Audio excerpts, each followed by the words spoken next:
Hey there, friends. I have something really exciting to share, and of course, I'm going to come to you with it first. As faithful listeners here to the Inventory Genius podcast, I am thrilled to let you know that I am releasing my first full length book, The Inventory Genius: How to Use Your Inventory to Create More Profit and Keep More Cash. Yes, my book, The Inventory Genius. It is ready to release, and I want to invite you to get your own copy. Now, this book is, of course, going to be practical as it shows us and walks us through how to use our inventory to create more profit and keep more cash in our business, but it's also a little entertaining. So, in this book, I weave together my journey, my story, and the story of many of my clients as we discovered through the Inventory Genius method how to create more profit and keep more cash in our businesses. Whether it is paying down debt, or taking a paycheck for the first time, there is so much to be learned in the Inventory Genius. So I want you to head on over to my website, ciarastocklin.com, and grab your copy of the Inventory Genius. You don't want to miss this book. See you soon. Well, hey there, friend. I was recently asked to speak for the Jamestown Regional Entrepreneur Center, and I'm sharing that conversation with you today with their permission.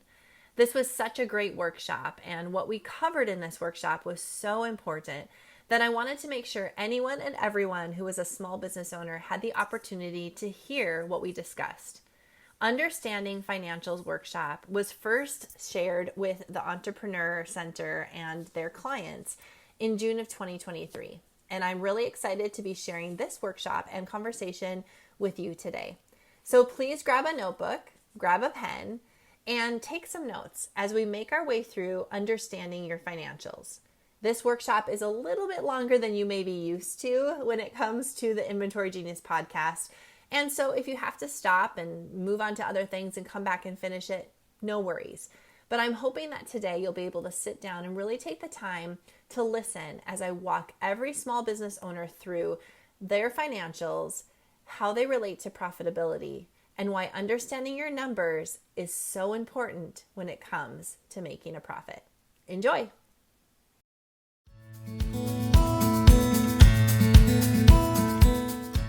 I'm so excited to be here today to chat with you all about financials and understanding your financials. For those of you who are going to be joining us or are listening live or will be listening to the recording, we all know that numbers for most of us is not the favorite part of our business. Some of us as business owners just love diving into the numbers, but for most of us, we really enjoy what we actually sell or how we actually serve. Karen was just mentioning that she's a tailor. So, there may be some of you that are listening that have inventory-based businesses, or your coaches or consultants. You offer services like insurance services. There's such a wide gamut when it comes to small business, of course. And a lot of times we get into business because we just love what we do as a craft. We just love what we sell. If we're an inventory-based business, we see a need in our community and we decide to open up something that can fill that need.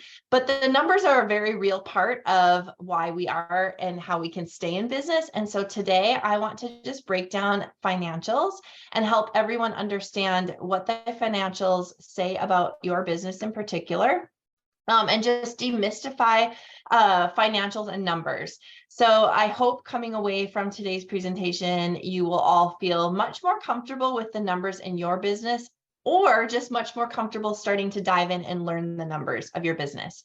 I really seek to empower every single business owner and give you the confidence to create a profitable business. So I know, I've been in business for multiple years. I've had several different businesses that I've grown and sold, and just a variety of things that I've done in my entrepreneurial journey.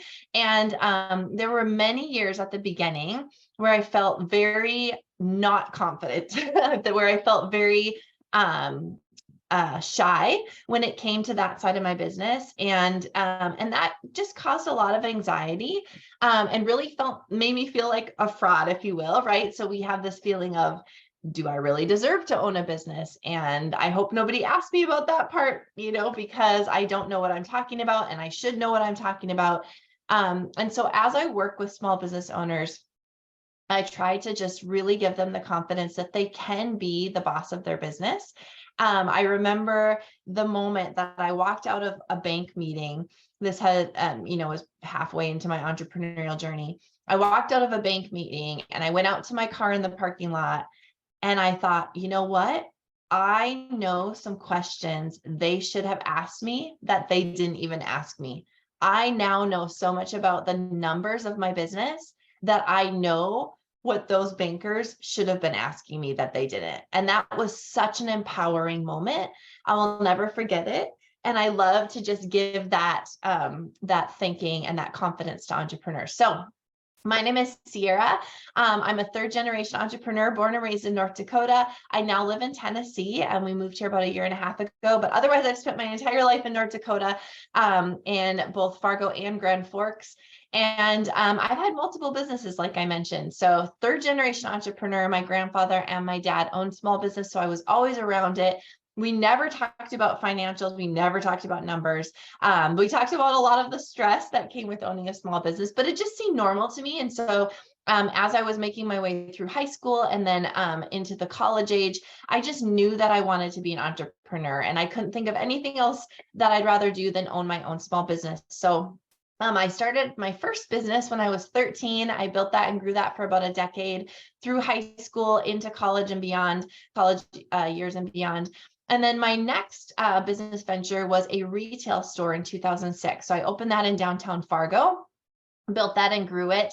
Opened a second concept just 6 months later. So I had two different retail concepts running at the same time. I ended up merging those concepts in 2010 and then franchised the brand. So I do have experience in franchising, and built that and grew that for about a decade, and then ended up selling that brand to one of my franchisees. After that, I started a subscription box business and built that to sell, which I did in 18 months. And now I just work as a coach and consultant, a profit strategist for small business owners. And so today I'm going to walk you through some numbers conversation. So I'm going to share my screen here with you. We'll see if I can, there we go. Okay, so I know the conversation today is titled Understanding Your Financials, but as I was just preparing for today, I thought, you know what, we're actually going to dive deeper than just the financials. I want you to all understand profit, because at the end of the day, the reason that we want to know what our numbers are saying about our business is because we want to understand profitability. We want to understand where all the money is going, why we can or cannot keep, the money in our business. So I'll often hear, there we go. I'll often hear small business say, Ciara, I'm making so much money. There's so much money coming in. Where is it all going? Or they might be a layer deeper and say, I get financials from a bookkeeper. I look at my profit and loss, or I give, give those financials to my accountant or my CPA at the end of the year to file my taxes. They say I owe a bunch of money because I was profitable, but Ciara, I don't have that money. Where is it going? And so once we understand our financials, we can really start to understand our profit. And that's what we're going to talk about today. So I love to tell entrepreneurs that I know your dirty little secret. This is the dirty little secret that we love to keep, hidden inside, that we don't tell our fellow entrepreneurs. For sure, we don't tell our family and friends. And this is the idea that we are killing it. We're growing. We have customers. We have a concept that's working. We're maybe scaling. We're doing all the things. We're working a lot, but you're always stressed out. You're always overworked, and you're constantly out of money. And this is that dirty little secret that we like to keep to ourselves. And as entrepreneurs and small business owners, we don't know what to do with it. I'm constantly out of money. From the outside looking in, I look wildly successful. And I will tell you, I have had this dirty little secret myself. So in 2015, I had a franchise brand. I was a 7-figure business, multi-millions coming through the door. So a lot of cash coming in. I was buying and selling a lot of product. I was invited to the White House to speak on behalf of small business. I was testifying in front of the Senate on behalf of small business. From the outside looking in, I was wildly successful. But behind the scenes, I had this dirty little secret I didn't know what to do with. there was no money. I wasn't able to hang on to and keep the money. And so I started investigating the why. I was curious about that in my business and started to really understand how the financials played into ultimate profitability. So if you're constantly asking yourself, where is all my money going? I want you to think of your numbers in your business like a puzzle. I want you to think about the fact that each number is a piece of the puzzle. So each number on the financial, if you will, is a piece of the puzzle. Profit is the most important number of all, because at the end of the day, profit is what's left for us. Profit is what writes your paycheck. And if you have debt, profit is what's going to pay off your debt.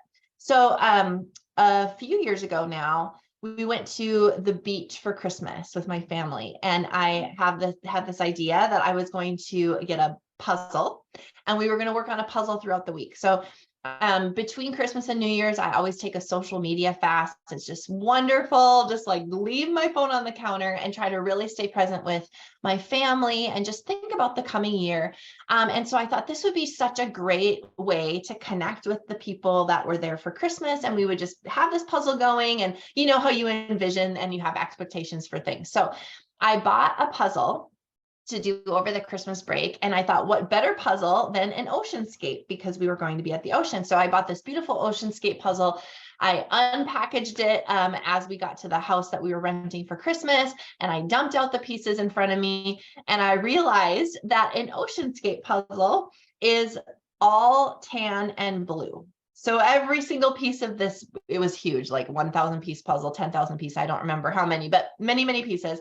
Every single piece was either tan or blue. And that suddenly became really overwhelming because I had no idea how I was going to put this puzzle together. This was going to take me much longer than a week. No one was going to want to help me. And it became very overwhelming. So I had a choice. I could either put those pieces back in the box and ignore it for the week and never accomplish what I had set out to accomplish, or I could begin to turn those puzzle pieces over. I could prop the cover of that puzzle box up so I could see what my end result was going to be, and I could just get to work. And so that's what I decided to do. I ended up not finishing that puzzle. It was very, very difficult. We had a few pieces left to put together by the end of the week. However, I felt accomplished because I had begun sorting that out. And so the numbers in our business are very similar to a puzzle. The first thing we want to do with those numbers on our financials is to flip them over and to understand what's in front of us. So look at the size of the pieces, look at the type of the pieces, right? To prop up that cover, what do we want our business to look like? What does success look like to us? If you can write that down, what does success look like to me? Is it covering my C-suite salary? I left a C-suite job, started a business. I need to cover that salary. Does success look like just being able to pay for my family's vacation, once a year? Does it look like paying for my kids' college? Does it look like taking a decent paycheck? What does success look like to you? What does that cover of that puzzle look like? What do you want the end picture and the end result to be? So write that down, think about that, and then start to flip over those pieces or those numbers, and let's find the border, right? So the first thing we do when we have a puzzle that we want to put together is we look for the square edges, we look for the corner pieces, and we start to build out the frame. And that's what we're going to be doing today as we dig into our financials. So let's talk about financials a little bit. I have a couple examples for you here that we're going to go through. In the financial set, or when you think about your numbers, there's really two big pieces to the financials. So we have our profit and loss, and we have our balance sheet. Now, there's a third piece to this puzzle, if you will, this financial set, and that's the cash flow statement. We're not going to talk about the cash flow statement today. We just want to lean into the profit and loss and get really familiar with that. And then we want to lean into the balance sheet and get really familiar with that. The cash flow can be a little overwhelming sometimes, and we don't really have to fully understand or review a cash flow statement every month to get a good snapshot of our business. So we'll save the cash flow statement for another day, but that is the third piece of the financial set. Most important for us is going to be our profit and loss and our balance sheet. So I want to jump over here. I have an example of a profit and loss for you. Let's just minimize this so we can see it. So this is a very simple profit and loss, but it's going to just kind of show you and go through exactly what you might expect to see, or you should expect to see on this part of the financial set. So a profit and loss is always going to give you a snapshot of what's already happened in your business. This is always going to be looking in the rearview mirror. So I'd love for you to just write that down if you're taking notes today. And again, the chat box is open. So if I go over something too quickly or you want clarification, please throw questions in the chat box and I'll make sure to come to them at the end of our session here today.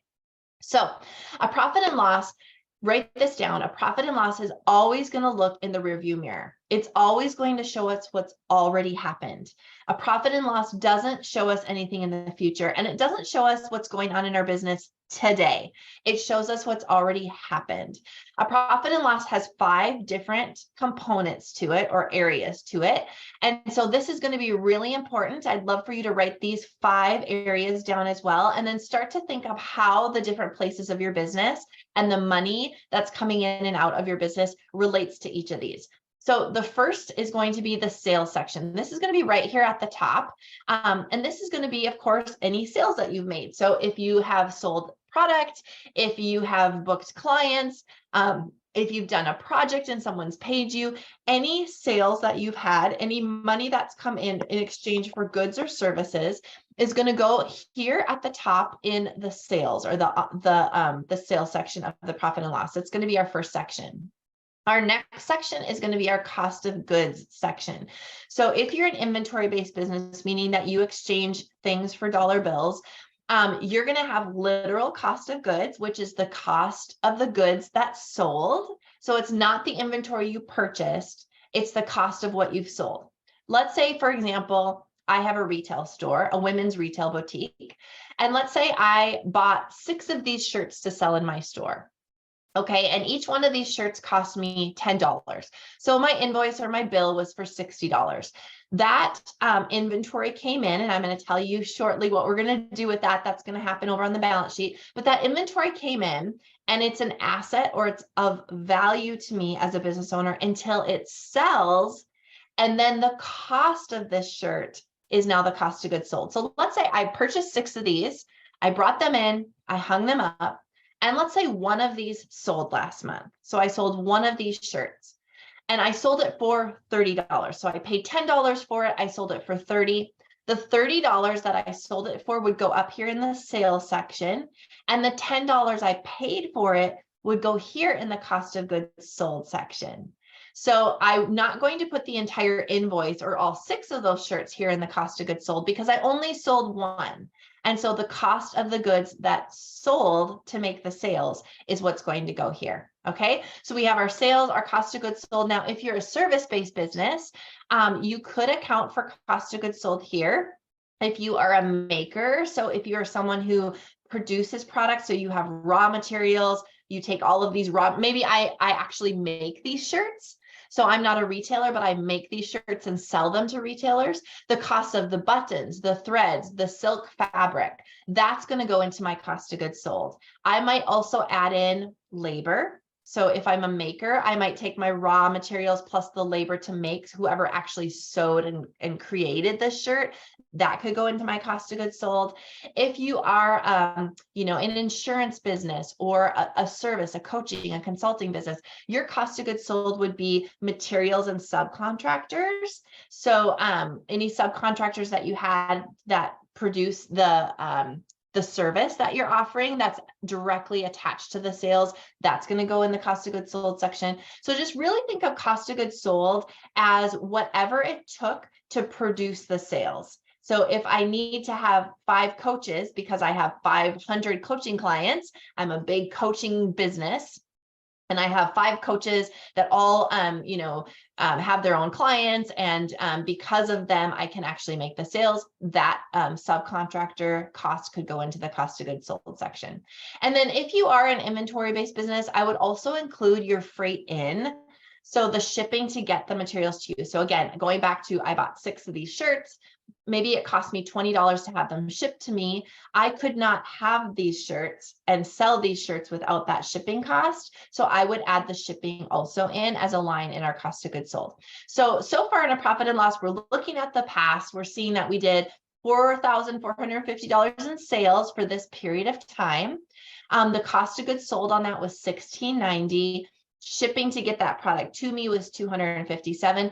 The difference is going to be our third section on our profit and loss, and that's going to be our gross profit. So gross profit is the difference between the sales and the cost of those sales, the sales and the materials and subcontractors that it took to make those sales, the sales and the cost of the goods that sold. Okay, so we have our sales, our cost of goods sold, and then the difference, which is our gross profit. The next section, or the fourth section on a profit and loss, is going to be all of our expenses. Now, please make note of this. This is fixed and non-fixed expenses. This is not debt payment. Debt payments are never going to show up on a P&L. Very important to know. So if you're finding yourself short on cash, we need to have a debt conversation, which we will in a couple minutes. And inventory purchases are also never going to show up in the expense section. We will talk about where those show up. Okay, so we have our sales minus our cost of goods sold, which gives us our gross profit. Then we subtract all of our fixed and non-fixed expenses. Now, this means things like rent, payroll, meals and entertainment, travel, marketing, utilities. Okay, so fixed would mean things that we don't get to negotiate. Our rent is a fixed expense. Every month we know we have to pay X amount in rent, and we know when it's due. That's fixed. We don't get to play around with that number.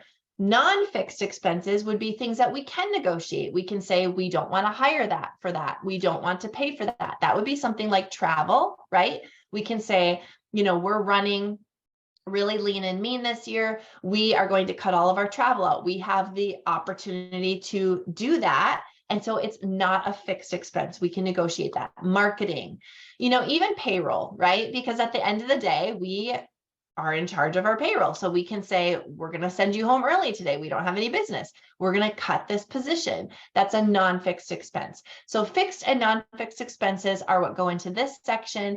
And then our fifth section on the profit and loss, the most important is our net income, our profit or our loss, okay, is what we're often we refer this to. So if we take our sales minus our cost of goods, it gives us our gross profit. Then we subtract all of our fixed and non-fixed expenses. And what's left at the end of the day is our profit or our loss. And this is what I really want you, if nothing else, I want you to come away from this call today with this thought in mind, that the number here at the very bottom is so much more important than the vanity number at the top.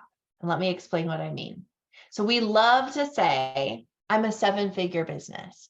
I have done my first $50,000 month. I'm making $100,000 months, or I just hit the $1 million mark, or maybe for the first time ever I did $5,000 this month. We love to talk about this number at the top. And if you go on Instagram, or you follow any other businesses in your industry, they love to say I'm a 7-figure business, or I'm a multi-7-figure business, or I'm a multi-6-figure business. But that means nothing if we're not keeping any of it. So what I want you to start to focus on in your businesses is your profit at the end of the day. I would rather have you make $100,000 a year in top line revenue, but keep 10% of it. So you're keeping $10,000 in profit, than for you to be $1 million business and you're not keeping anything. You're running in the red. It doesn't matter. Who cares about the top line number if we're not profitable? So a profit and loss statement shows you, based off of your sales in the past, your cost for those sales, what you're spending on operating your business, so all of your expenses, if you are profitable or if you have a loss. Now, remember I said debt payments don't show up here, and inventory purchases don't show up here. They are going to show up on the balance sheet. So let's pop over to the balance sheet and let's talk about the counterpart to our P&L. So let me minimize this a little bit. There we go. Okay. So a balance sheet shows you a snapshot in time what the health of your business is. So remember, a profit and loss is going to show us what's happened already in the past, what has already transpired as far as sales, as far as profit, as far as the cost of the sales, what we've spent. It's really showing you the money that came in and the money that went out, which a cash flow, which we're not going to go over today, a cash flow is a great way to see then the cash that's flown in and out of the business, and you kind of relate it to the P&L. A balance sheet is different because a balance sheet you pull as of any given day. So you can see here, let's jump back over here. Profit and loss, I pulled this out from March to July 2020. So for this period of time, this is what the business looked like. And you can pull a P&L for a month at a time. In fact, I would love for you to be looking at your monthly P&L. You can look at a quarter, you can look at last year's P&L. A balance sheet, you're going to pull as of a day. So as of October 25th, 2022, as of March 30th, 2020, as of June 20th, 2023. So as of a particular day, what does the health of my business look like? And there's two sections on a balance sheet. There's an asset section at the top, and there's a liability section at the bottom, okay? And they always balance each other out. So let's just walk through what we might expect to see in the asset side and in the liability side. And again, if you have any questions, throw them in the chat box. Sometimes the balance sheet can be where people get a little bit confused. I know for me, it took me a very long time to figure out what was going on. I did not, P&L is like, okay, I can see that. Sales, expenses, whatever's left. I get that. A balance sheet, this is super confusing. So if you find yourself confused or you need any clarification, please just throw that in the chat box for me. Okay. So a balance sheet, we have our assets at the top. Assets are anything that have cash value or could be turned into cash. So of course, at the beginning, or at the very top, we're going to have all of our checking accounts, saving accounts. Any actual money that we have is going to be listed at the very top of the balance sheet, the top of the asset section. Then we're going to have any other assets that we have. So anything else we could turn into cash. So we might have furniture and fixtures. Maybe you have, Karen said you do sewing alterations, things like that. So sewing machine, an asset. Okay. If you're a printing business, I work with a business in Nebraska and she does an amazing business printing. So all of her machines, her massive printing machines, these are all assets for her because she could sell them and she could turn them into cash. Things like your website. So if you had website design created, if you had a website, an e-commerce store created, that would be actually an asset because if you went to sell your business, you could sell that website, right? That domain name and everything that goes with it, you could sell that, you could turn that into cash. Trademarks. If you've trademarked your business, this is an asset. So when you go to sell your business, I sold a business that had several trademarks and those trademarks cost me something. I didn't expense them out. So when I paid for that trademark, when I paid for the attorney to complete that trademark for me, I didn't expense that out. I put that on the balance sheet and it depreciates over time, but that trademark has value because I can turn it into cash. Inventory. So if you are an inventory-based business, this is the biggest confusion that I see in the inventory-based business space, the inventory industry, is that we often, if not always, unless we have been taught or we know better, we expense out our inventory when really it's an asset. Let's say I had a 4,000 square foot store and it was filled with inventory. Maybe I'm a kids boutique or maybe I'm a shoe store. Regardless of what kind of inventory, that 4,000 square foot store is full of inventory. When I make those purchases, I don't want to put that cost over here on the profit and loss in the expense section. I want the first stop for that inventory to be on my balance sheet. So I'm going to enter that bill. I'm going to receive that inventory into this inventory asset section. And then once the inventory sells, I'm going to move the amount that's sold from the balance sheet over to the profit and loss into the cost of goods sold. So the first stop for inventory is always going to be on the balance sheet because it's an asset. It's an asset to me until I sell it or I turn it into cash. Really important. So asset section of the balance sheet, we want this to be really rich. We want our asset business, the asset part of our business, to be rich and full. We want it to be heavier on the top than it is on the bottom. And the bottom section of the balance sheet is our liability section. So let's walk through that. Okay, so liabilities is anything you owe to someone else. So if you have accounts payable, maybe you purchase your inventory or other products, maybe you purchase supplies, and you have terms. So that AP, that's going to show up here in the liability because you owe somebody this money. So it looks like here in this test boutique financial set that they have accounts payable outstanding of $1,516.69, which means that this is a liability until it's removed, until it's paid for. So we owe somebody this amount of money.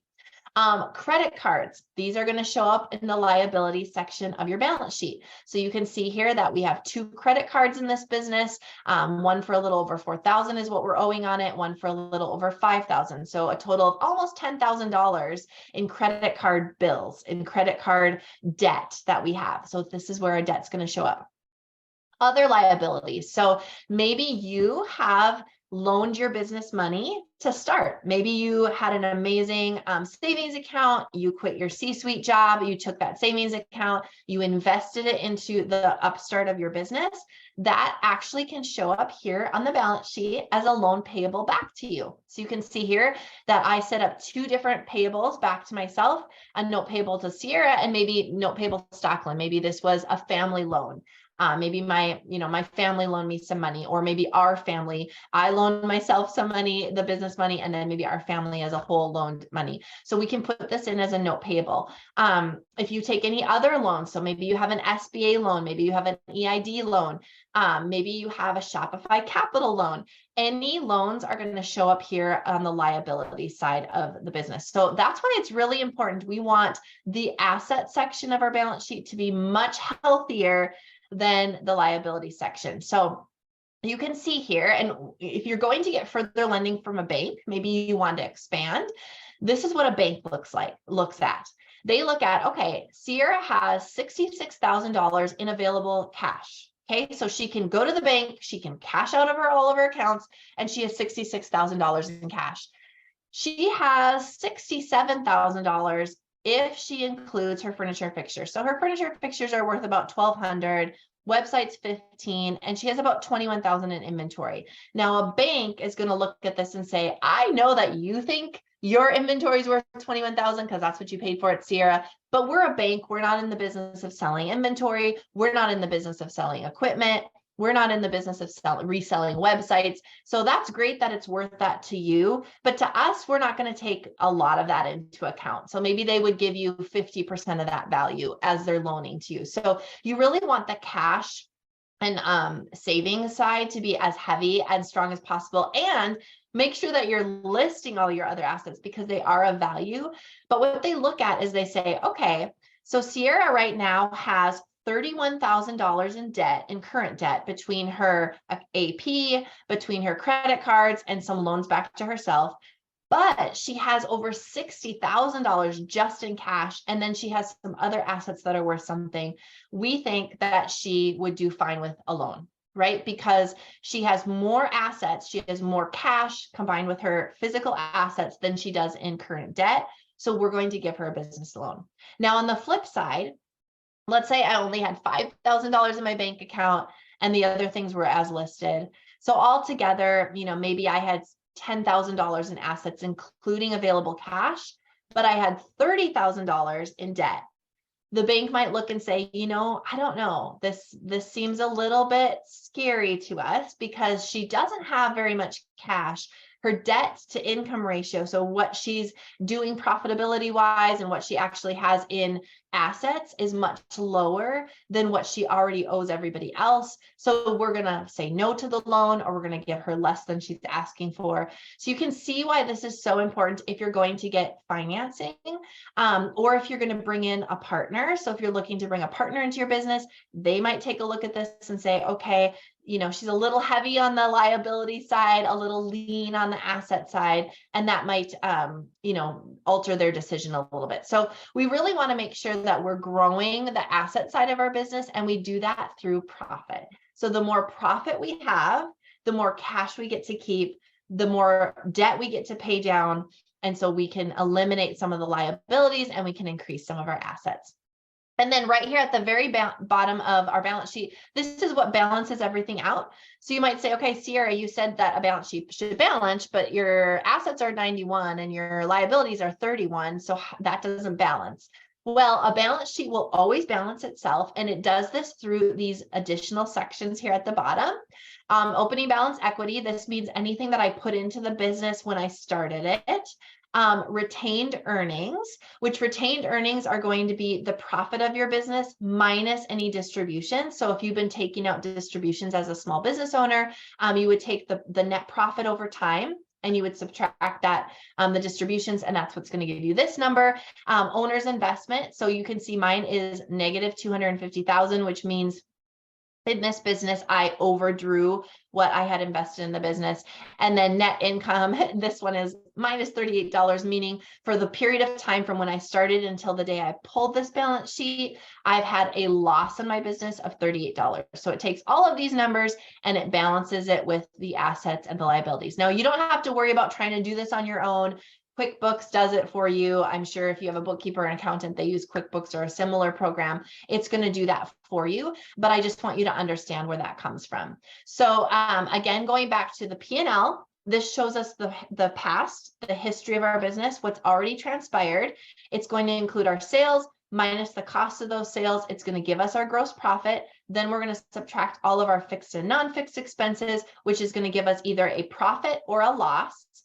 And then over on the balance sheet, we're going to have all of our assets listed. So everything we have that's cash or we can turn into cash. And we're going to have all of our liabilities listed, everything that is debt or that we owe somebody else. And then when it comes to debt payments, which I mentioned that I would walk through, they're not going to show up here because debt is listed over here on the balance sheet. So when you make a debt payment, it's just going to show up on the cash flow as cash going out, but it's not an expense. So if you're finding yourself at the end of the year, this is very common when I work with clients, they'll say, Ciara, I just had one, in fact, she said, Ciara, we made $150,000 last year on our P&L. So they looked at a profit and loss from January to December. They profited $150,000. Phenomenal. So excited for them. This is amazing. They made money. But she's like, we don't have $150,000 in our bank account. Like, where's the money? I don't have $150, right? $150,000. And so we took a look at the debt that they have, and the debt payments that they were making every month took that profit. It took that and paid down debt. And you're just not going to see that on a P&L. Debt payments don't show up. Interest for debt will show up on the P&L, but principal payments will not. And so it's really important that you understand what's going on when it relates to debt in your business too. Okay, so where does profit come from? Profit comes from the difference between our sales and our cost of goods. So we're first going to focus on our gross profit. And then we have to live lean and mean. We have to really watch our expenses down here, because our expenses then, oopsie, didn't need to make that big. Our expenses, when we subtract those from the gross profit, are going to actually yield the profitability in our business. So if you are finding yourself not even at a place where you have profit here, so let alone maybe some debt, but you just don't even have profit. Maybe you're running in the red, meaning every month this is showing a loss on your P&L. There's three different places we can look and we can improve and we can change, okay? The first one is going to be this. So when I work with a client, the first number we look at, if they say we don't have any money, we're not making the money we want, we're not profitable, The first line that I look at is the gross profit. I look at their margin. What are you charging for your services or your product compared to what it's costing you? So I would challenge you, write this down. If you're not profitable, if you'd like to be more profitable, I would challenge you to first look at your gross profit or gross margin. It's often called gross margin. Okay, that's going to be this number right here. We want to really improve this number first before we work on top line revenue or we work on net profit overall. So first we're going to focus on gross profit. So are we charging enough compared to what our products are costing us and or our services are costing us? Maybe we're way overpaying our contractors. Maybe our supplies are costing way too much. Maybe we're really nervous because we don't want to charge our customers too much for these beautiful shirts because maybe they'll go to the boutique down the street instead.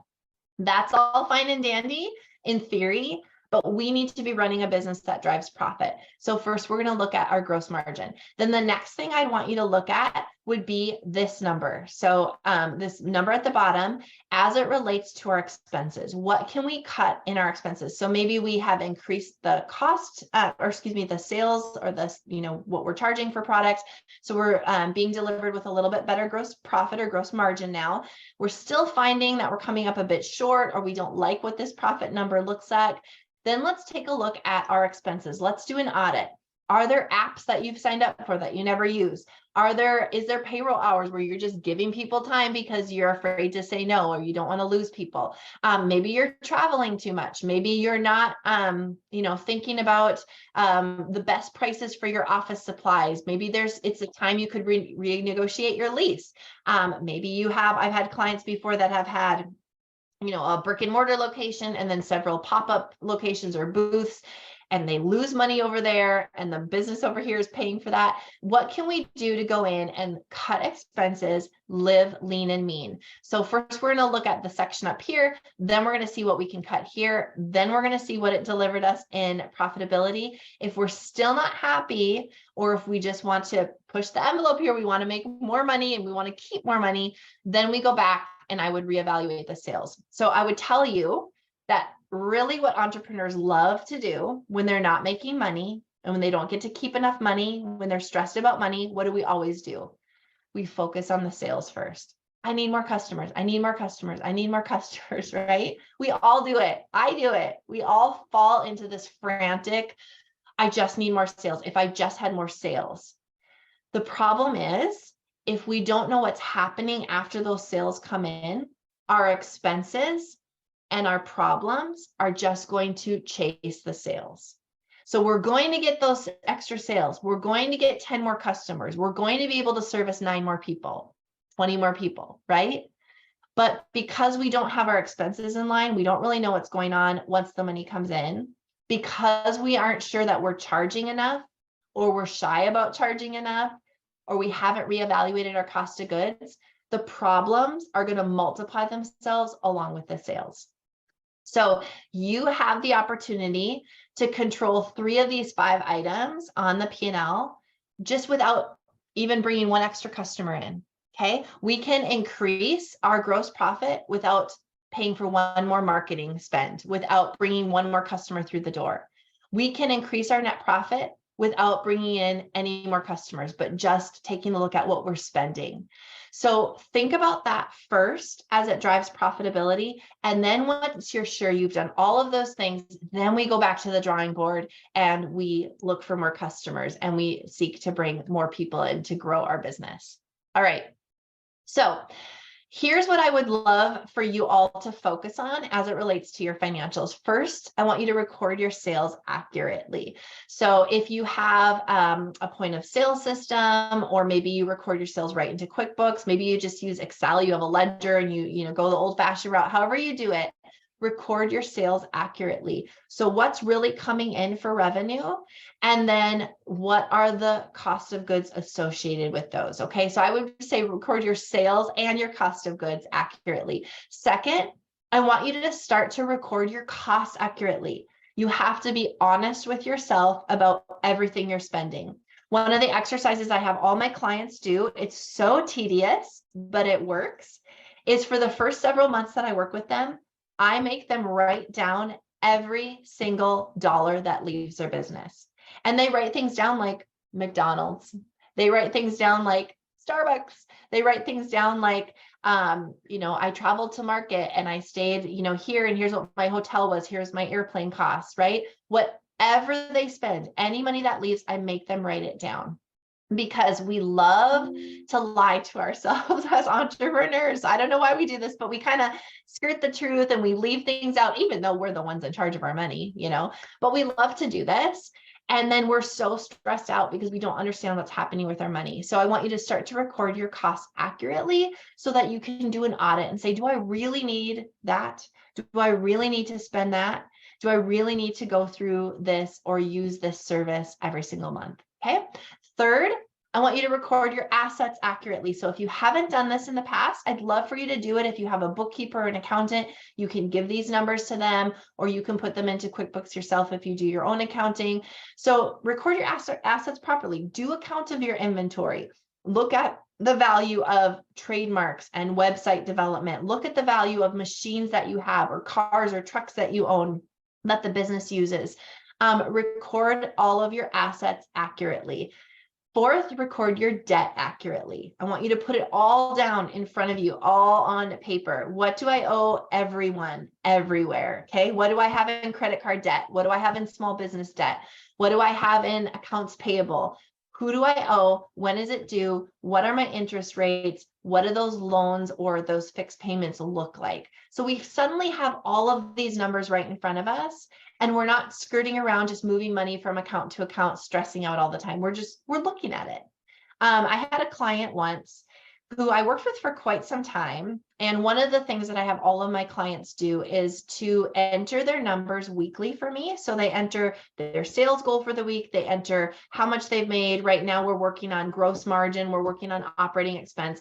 And she was never entering her numbers. And so every time we do a call, I'd say, hey, how come you don't have you make sure you enter your numbers? You have to, yep. I'm going to do it. I'm going to do it. I'm going to start doing it. I'm going to put it on my calendar. I'm going to do it. Finally, I said, I can't help you if I don't see what's going on. So tell me why you're not entering your numbers. And she said, Ciara, I don't want to look at them. I don't have money. I know I'm not doing things right. It's stressing me out. I just don't want to look. And I said, here's the deal. Whether you look or you don't look, the number's the same. But when you look at it, we can make a plan.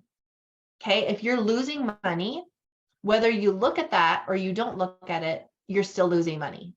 But if we can look at it, if we can put it down on paper and spell it out and put it all in front of us, what's happening with sales, what's happening with costs, what's happening with assets that we own, what kind of debt do we have, then we can go to the fifth item, which is setting a goal and creating a budget. Because otherwise, what you're always going to do is chase sales. I just need more sales. If I could just do another 1,000 a week, if I could do another 100,000 a month, all I have to do is get 5 more customers. That is the mindset. That's the hustle, frantic mindset. And that's when we start to put things on sale and offer discounts and hire people we shouldn't hire and say yes to clients who we have no business saying yes to, because we're chasing the sale. We think that's going to fix our problem. And so I want you to write these things down so that you can set a goal that makes sense for the success that you've defined, and you can set a budget for yourself. All right, couple questions that I get that I wanted to go over here, because I know this is so much information, and sometimes we don't even think of the questions to ask. So should you use a bookkeeper? You don't have to use a bookkeeper for your financials. If you are comfortable and confident to do this yourself, you absolutely can. If you're like, you know what, this is not my strength and I want to run my business like it's a business, so I'm going to hire a bookkeeper and I'm going to have them do what they do best, and I'm going to focus on what I do best, then that's the way to go. So there's no right or wrong answer, but you do need a set of books. You do need a set of financials. Do not run your business out of a box of receipts, if you even keep them, a box of cash in the drawer. I've had clients with like, I just have cash and I don't even, my business account and my personal account, they're all in one. We need to run our business like it's a business. Whether you use a bookkeeper or you do it yourself, that doesn't matter. Just make sure you have accurate books. Why should you have a profit strategist? So someone like me, someone that can come in and help you with profit strategy. Well, a bookkeeper is similar to a profit and loss. A bookkeeper is going to compile all your data for you. and they're going to deliver it to you in a nice, neat, tidy package, but they're only going to show you what's happened in the past. Typically, bookkeepers and accountants are not very strategy focused. And that's okay. Their job is not to look to their future. Their job is to collect all the information from what you've already done, put it in a beautiful package and give it to you so that you can create strategy. But a lot of times as business owners, we don't know how. We maybe don't know how to interpret the numbers. We don't know what they're saying about the future. And so a profit strategist is someone who can look at those numbers and can holistically look at your business without the emotion that you might have attached to it, and can say, here's where I think we should go. So as an example, like I mentioned, when I work with a client, the first thing I jump into is I look at this number. This is the first number I look at in their entire business. What's your gross profit? What's your margin? What can we do to improve this? And that's the job of a profit strategist. How can we get more profit? How can we keep more of your money? Who's in charge of your financials? You are in charge of them. Whether you like numbers or not, you don't have to love numbers. You don't have to be a bookkeeper if you don't want to be, but you are in charge of your financials. So I love to tell my clients, stop playing store with your store. Stop playing store with your store, right? You are in charge of your financials. If you don't understand them, it's time to learn. There's lots of tools and resources. I'm going to share my LinkedIn and my Instagram with you. I have a YouTube channel I go over. I have so many videos on there on like how to read financials, how to use profit first, all of those things. And I am one of many people who can help you with your financials, but you are ultimately in charge. So if your business is not profitable, and you are the business owner, that lands on you. And it's time for you to make a change and to say, starting today, I'm not going to play store anymore. I want to run this business at a profit. And then how do you use your financials to grow profit? So I would just say using your financials as a tool is something that's so important and should become part of your daily and weekly routine. Start weekly. I love to encourage people to have a Money Monday mindset, meaning every Monday morning, the first thing you do is you look at the numbers. What happened last week? What were my sales goals? What did I actually do compared to those goals? How much did that cost me? What money did I get to keep? What's my plan for this week with my money? So having that Money Monday mindset, and use your financials to grow profit by understanding what they're telling you and then taking action on those things. All right, so here's my my information. If you want to connect with me, I have a website, ciarastockeland.com. I also have a podcast. It's very inventory focused. However, if you have any small business, I think you would benefit from so many of the episodes. I love to interview amazing experts in e-commerce and retail, inventory, profit first. I'm profit first certified as well. I go over financials a lot. So there's lots on the podcast I think would be very beneficial. My podcasts are usually about 15 minutes, so they're short and sweet, and they release every week. And then you can follow me on LinkedIn and Instagram at Ciara Stockland, and I would love to have you follow me. I always answer questions and things on socials too. So I would love to connect with all of you.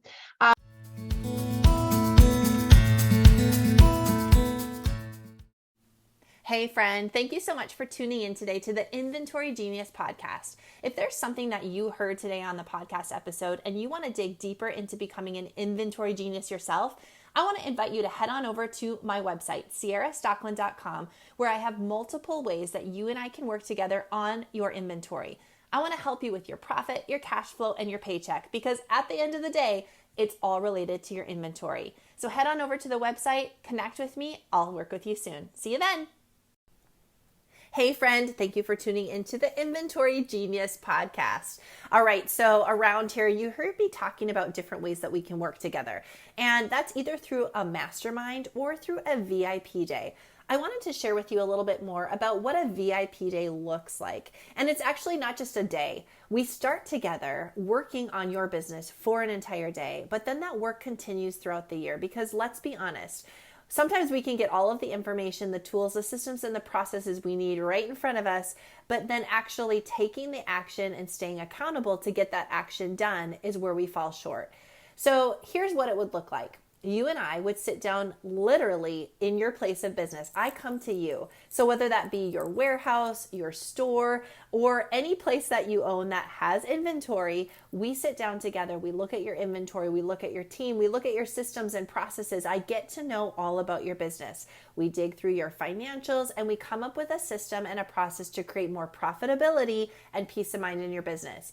Then after I go home back to my house in Nashville, my office in Nashville, we'll continue that conversation, meeting monthly to review our plan of action along with your financials to make sure that you stay on track. This is a very tailored program and it works. I have amazing testimonials that have been sent to me by women that I've met with time and time again as I met with them for a VIP day, put a process and a plan in place, and then help them execute it.